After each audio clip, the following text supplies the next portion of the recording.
Hey, welcome back to class. This is Mr. Pederson for your sports and entertainment marketing class. Now that you've finished doing the chapter assessments, I'll be expecting you to not take a test this week, but we will do a project that we will start with this week. This project is going to be kind of like chapter 3.2, I think it is, of where we're planning an event around a sports and entertainment event. So what I've done is I've attached a document to the Forms and Docs page called Planning a Sports Trip Assignment. This sports trip, what you'll be doing is my family of 7 wants to attend a sports game in a nearby state. And this state can be anywhere really in the U.S. My family all has different interests in sports and activities.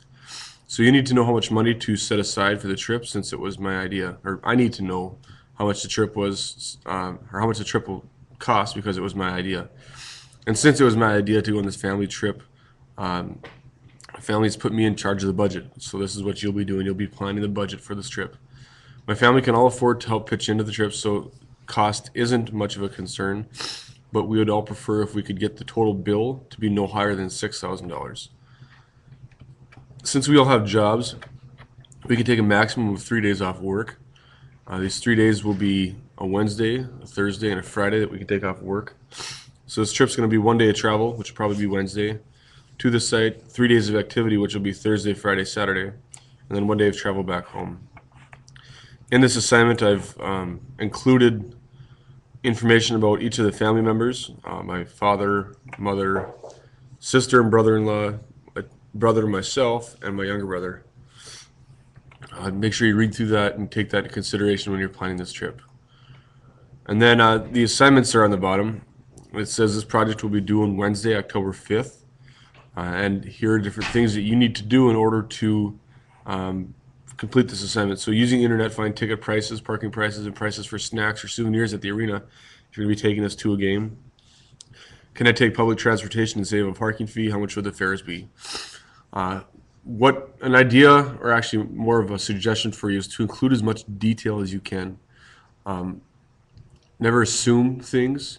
I want you to look it up and make sure you're very particular about different things when you're planning this trip. So the more detail you include, the better off you are. And then you'll need to find a hotel in the area. Assuming my family of 7 will need 2 or 3 rooms for each night.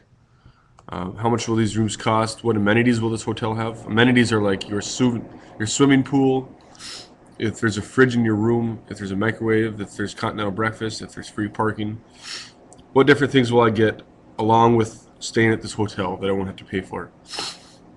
And then what will my travel costs be? Do I plan on us driving? If we do, we'll just rent vehicles. And if we decide to rent vehicles, you can choose which vehicles we want to rent. It's up to you.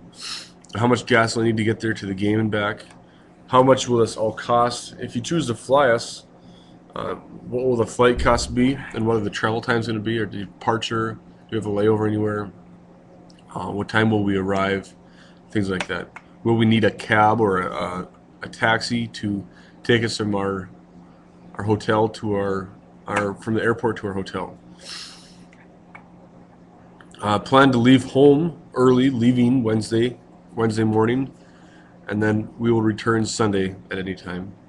My parents want to eat at 2 nice restaurants before the rest of the meals. 2 nice restaurants for this weekend, so I'd like to go and have a nice sit-down dinner at a nice restaurant. But the rest of the meals can all be fast food places or less expensive dine-in chains like a Denny's or a Perkins, things along those lines. Estimate the cost for 7 people for 3 breakfasts, 4 lunches, and 1 nice dinner plus 3 other dinners. So, and don't forget to include the tips. So you might be able to find a menu on these restaurants' websites if you find them. If not, then you'll want to do some research to see where they are. And then just to show off to my parents, I'm going to write a 1-page report on why this money is being well spent. So be sure to include some kind of table or chart explain all the costs of attending this game. What they had done last year, what my students had done last year, is in an Excel spreadsheet. They had made a spreadsheet that's 5 columns, or 3 columns, or however many days, Wednesday, Thursday, Friday, Saturday, Sunday, 5 columns, sorry. And under each of those days, they had put the amount of money that would be spent of each day and had a breakdown of how much money would be spent for each day, for each activity, and then there is a total at the bottom right that showed the total amount of money spent. I thought that was a very good idea, a very good way to organize all the information. So if you want to try to do something along those lines, go ahead and do it. This assignment, like I said, will be due Wednesday, October 5th. So you'll have today, Tuesday, and Wednesday to work on it. Okay, I'm not going to accept any assignments turned in after Wednesday, October 5th. So if you turn it in Thursday at 12:01 a.m., it's not going to cut it. You'll be docked for being late. So keep that in consideration. Make sure you work hard when you're doing this. Work on it at school or at home, whichever works best for you. If you have any questions, feel free to email me at christopher.rr.peterson@gmail.com. If not, good luck in your assignment, and we'll keep in touch. Bye.